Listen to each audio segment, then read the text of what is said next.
really don't think there's a single WNBA player who can beat me in basketball. Okay, fair. So you think you could beat her? Oh yeah, definitely. You don't think he stands a chance, huh? No. Not at all? Not one little. No. You're fully confident solely because she's a woman. Yes, 100%. You are about to witness why internet culture is pure brain rot. This dude thinks he has a chance.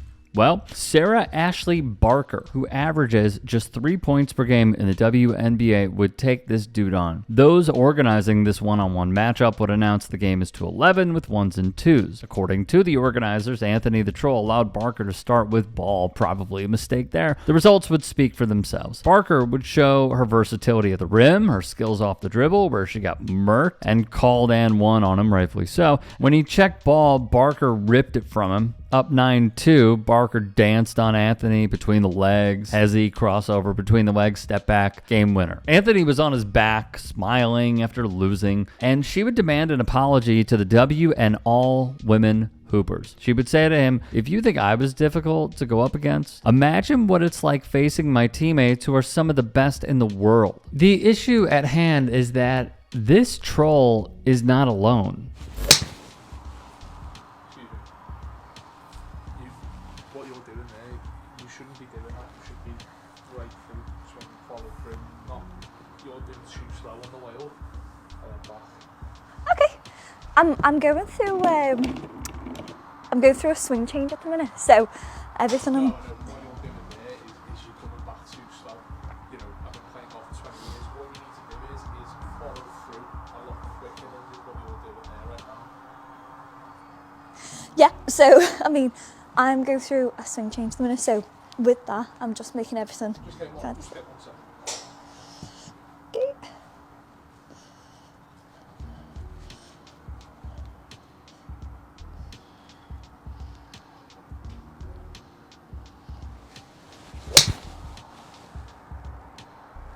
See how much better that was. Yeah, thank you. I don't think that was. Yeah. No, I'm actually going through a swing change at the minute, so everything's slow. In order to get, I don't know whether you watch golf, the best players in the world when they are making a practice swing or they're going through a change. What I'm saying is, I've been playing golf for 20 years, so you just need to follow through. See how much better that one was there. Keep doing that anyway, okay? Thanks for your advice. This is Georgia Ball, a professional golfer and coach, who received unsolicited advice from a man at the driving range. I am a D1 track athlete. About this one time, I, for some reason, raced my boyfriend's friend over 400 meters. He refused to believe that a woman could beat him in a race. He does not run, but he challenged me to 400 meters. And I only agreed because I was doing a 400 workout already, so I was like, sure, join me. Then he ended up bringing both his parents, his family, his friends, and I was like, what the heck did I get myself into?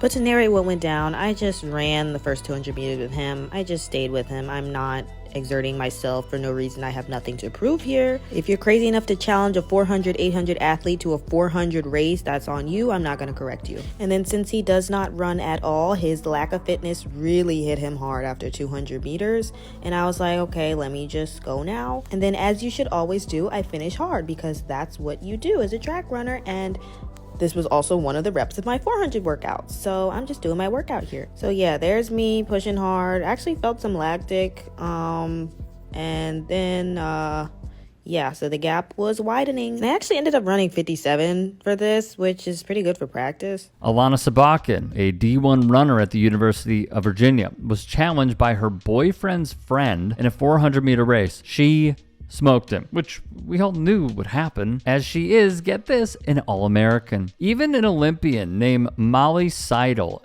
a competitive marathon runner, had a dude mansplain how to run better on a plane. She would tweet, "On my flight, was talking to a guy next to me, and it came up that I run. He starts telling me how I need to train high mileage and pulls up an analysis he'd made of a pro runner's training on his phone. The pro runner was me. It was my training." Didn't have the heart to tell him, because at the heart of all of this is the following. When asked in a 2019 YouGov poll if they played their very best tennis, could a man score a single point off arguably the greatest women's tennis player of all time, Serena Williams? 1 in 8 said yes. Flat out delusional stuff. Thus, Self.com asked Mitch Abrams, a sport and clinical psychologist who specializes in anger management, violence prevention, and performance enhancement for athletes, why this is so commonplace with so many male sports fans. Writes Cindy Kuzma. First of all, there's no question this confidence is unjustified at best. Is a pro runner, pro triathlete, pro tennis player, pro basketball player going to wipe the floor with the average guy? Absolutely, says Dr. Abrams, who's worked with athletes from the youth all the way up to collegiate and pro levels. The reason some grown men believe otherwise and then speak up about it may stem from a combination of gender stereotypes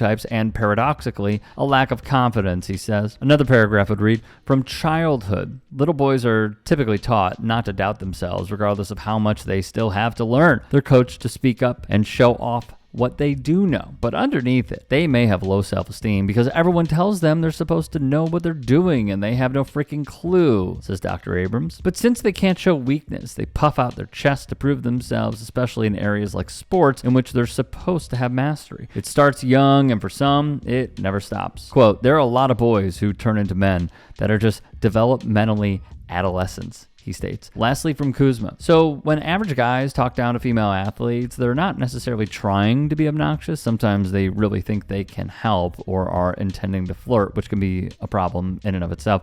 But they aren't good at reading social cues and adjusting their behavior in response, says Abrams. Add that to their reinforced braggadocio and society's historic diminishment of female athletes' accomplishments, and you have the recipe for a viral video. For Barker, real ones know she was a threat in college. Last season, she averaged over 18 points per game. She was named an all-conference player 2 times. Made the all-freshman team in 2021 with Georgia prior to transferring. Totaled 1,642 career points in the NCAA, and in high school, she averaged 23, 9, and 2. She was the 9th overall pick in the 2025 WNBA draft. The reactions online to that first piece of video we saw, here's just one of many examples. She's in the top 0.1% of all basketball players in the world, wrote a Twitter user. Just making it pro is an unbelievable accomplishment. Any guy off the street thinking they could beat any WNBA player is just